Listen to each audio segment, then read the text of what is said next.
Hello and welcome. I'm DarcyBits, and it's been a pretty big year for Pauper Commander. Every set, I go over the top 10 new Pauper Commanders that are entering the format. If you don't know Pauper Commander, check out one of those older videos. I usually do a rundown, but for now, I just want to jump right into this as a 2025 recap.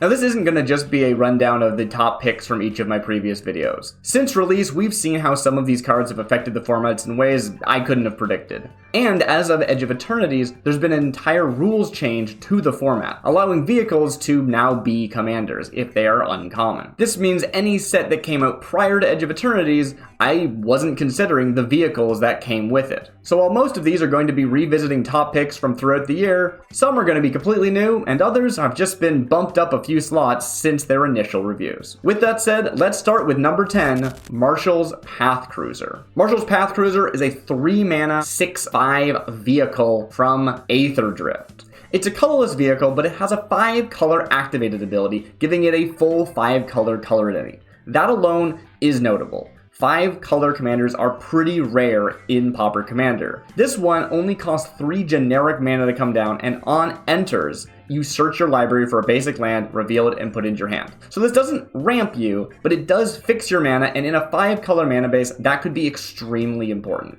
It also has the Exhaust ability, an ability you can activate only once, ever. For a white, a blue, a black, a red, and a green, this creature becomes an artifact creature. Put 2+1/+1 counters on it. And yes, that doesn't last until end of turn, it just becomes a creature. This will turn it into a fully animated 8/7. Otherwise, it has crew 5 to get the normal 6/5 body online. The actual creature body of this is probably not that impressive and not that interesting. And honestly, it's number 10 because I'm not super sure how impactful it really is. This is mostly a figurehead commander. Now there are other options for 5-color commanders, but this one feels the most actually playable if you're just trying to find a generic commander that has no inherent synergy with the rest of your deck. The other thing is that you don't even need to be running a 5-color deck. If you want to run 3 colors or 4 colors in Pauper Commander, your options are extremely limited, and having a 3-cost spell in the command zone that lets you fix your mana is maybe good enough. Number 9, Splinter Fright. Splinter Fright is a 3-mana star green elemental from Innistrad Remastered. This is a set that I didn't actually do a review of because it was a remaster set. All the cards in it are reprints, there is nothing new. However, this card got downshifted from rare to uncommon in its reprint, making it effectively a new commander for our purposes. Alongside it, Ghoul Tree was also downshifted, but I think they do very similar things and Splinter Fright does it better. Splinter Fright has trample, and Splinter Fright's power and toughness are each equal to the number of creature cards in your graveyard. At the beginning of your upkeep, mill 2 cards. So if your graveyard's empty, it just dies. It's a 0/0. That is a huge liability, but this has the potential to be an incredibly big body if you're full in on creatures in your graveyard strategy, and it continues to help itself grow by milling you every turn. Additionally, it's not just a big body, it has trample, and actually represents a pretty reasonable win con by punching commander damage through. Number 8, Water Tribe Rallier, a 2-mana 2/2 white card from Avatar. Avatar was the most recent set, so I didn't really expect many things to change place. And not everything I ranked higher than it is also on this list, so why is this moved up so many slots in my mind? I think I was really conservative with it before when I was ranking it. If you combine this with a token strategy, especially something like Heir Apparent that can just keep churning out bodies every single turn, this represents a very, very reliable way of refilling your hand, which is something those strategies oftentimes struggle with. To go over how they work, they have Waterbend 5. Look at the top 4 cards of your library. You may reveal a creature card with power 3 or less from among them and put it into your hand. Put the rest on the bottom of your library in a random order. Waterbending means you pay this cost by tapping artifacts, creatures, or paying mana. In a dedicated Heir Apparent deck, which might not be the most inventive home, this can constantly be refilling your hand as you are continuing to spew out more and more bodies. If you can get the ball rolling, each Heir Apparent can make enough bodies to pay for the Waterbend cost and draw you into another Heir Apparent. You can also activate this ability at instant speed, so if you want to leave up a board of blockers, you can, and activate this ability as many times as you can afford on your opponent's end step. Number 7, Bone Cairn Butcher. Bone Cairn Butcher is a 4-mana, red, white, and black 4/4 demon from Tarkir Dragonstorm. It has Mobilize 2, which means whenever this creature attacks, you create 2 tapped and attacking 1/1 red warriors and sacrifice them at the beginning of the next end step. It also says attacking tokens you control have Death Touch. This is likely the best card in the history of Pauper Commander that is in Mardu colors. As we mentioned before with the Path Cruiser, having 3 colors of mana is relatively rare and is always notable. This is an incredibly oppressive threat, caring about tokens specifically, and being aggressive with them, not leaving them up as blockers. Number 6, Veteran Beast Rider. Veteran Beast Rider is a green and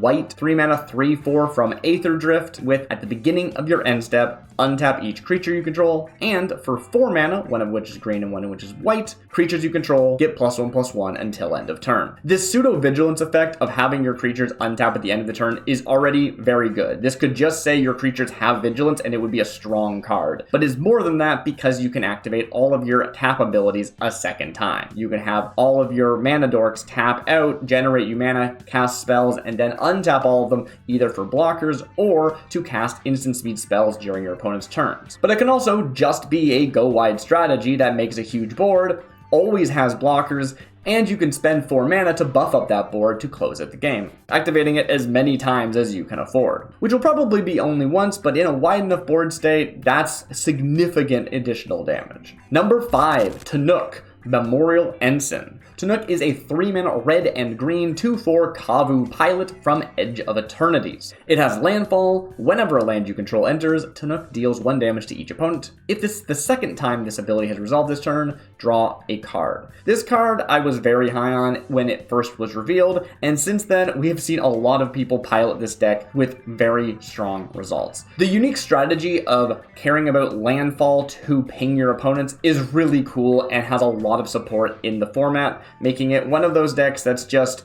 rewards you for ramping, which is a thing you want to do anyway. Sometimes I know that I can feel like I don't have time to ramp because it's not actually impacting the board, but with this, you can always be spending time ramping because you are pinging your opponent, and if you can trigger it twice in the same turn, you are drawing cards. Number 4, Long Fang, Grand Secretariat, a 3-mana black and green 2/3 human advisor from Avatar. Long Fang says whenever another creature you control or a land you control is put into a graveyard from the battlefield, put a +1/+1 counter on target creature you control. The fact that this lets you put a targeted counter on something is incredibly strong. If this just buffed itself, it would be fine, but not amazing. This is amazing. There was another card from the year back in Tarkir Dragonstorm, the Host of the Hereafter, which I very much drew comparisons to and almost made this list, but Longfang does a very similar thing, and I think it does it better. I really appreciate how this deck could be built in multiple different ways. It still hits the same themes, but your goal of either going wide and making a big board versus Aristocrats or versus full-on combos with things like Basking Broodscale or Evolution Witness. Number 3,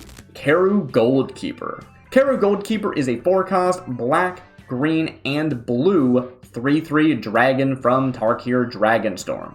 It has flying, and whenever one or more cards leave your graveyard during your turn, create a treasure token. Additionally, it has Renew, a 5-mana ability that exiles it from your graveyard to put 2 +1/+1 counters and a flying counter on target creature, activating only as a sorcery. Without that Renew mode, this card is still fantastic. I don't know if anyone actually uses the Renew mode, because as your commander, you may prefer to redirect it to your command zone. That said, also as your commander, you could let it die and renew it from your graveyard, and then put it in your command zone, which could have value in certain board states. This is, once again, a 3-color commander, which is fantastic, but it also facilitates some really interesting gameplay, caring about cards leaving your graveyard, creating treasures, and potentially comboing off in some absurd ways. But also just creating a lot of value even if you don't combo off with it, and rewarding you for doing a really interesting deck building thing. Number 2, Quina Q Gourmet. Quina is a 3-mana green 2/3 Q. from the Final Fantasy set. They say if one or more tokens will be created under your control, those tokens plus a 1/1 green frog creature token are created instead. For 2 mana, sacrifice a frog, put a +1/+1 counter on Quina. This is another one of those cards that, while it did make its top 10 originally, at that time I did not rate it as high as I am now. And that is because of Slime Against Humanity. Really, Slime Against Humanity is the busted card here, but this is the new best commander for that archetype. What makes this special is that Slime Against Humanity creates a token and then puts +1/+1 counters on the created token. If you have Quina down, they modify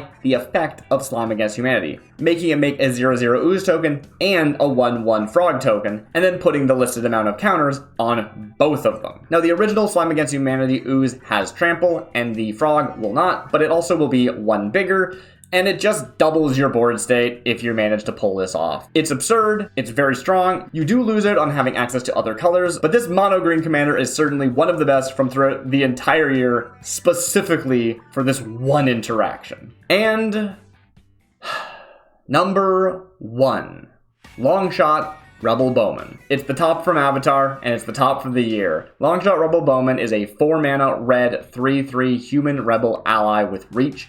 Non-creature spells you cast cost 1 less to cast, and whenever you cast a non-creature spell, Longshot deals 2 damage to each opponent. Similarly, in the Final Fantasy set, there was Black Waltz number 3, and I think Longshot just does it better. Now, should Black Waltz have actually been the number 2 on this list? Maybe, but they filled the same archetype. Admittedly, Black Waltz is a black-red creature and gives you more options in the 99, but I think the sheer power of Longshot outclasses them, and they get my slot for number 1. I don't know if I need to actually go into any detail about why this is so strong. They discount your spells and then reward you for casting those spells. You can really storm off with them and burn the table out very, very quickly. And that brings us to the end of 2025. I look forward to continuing to make Pauper Commander reviews for every set in the future. Have a good night, everyone. I've been Darcy Bits.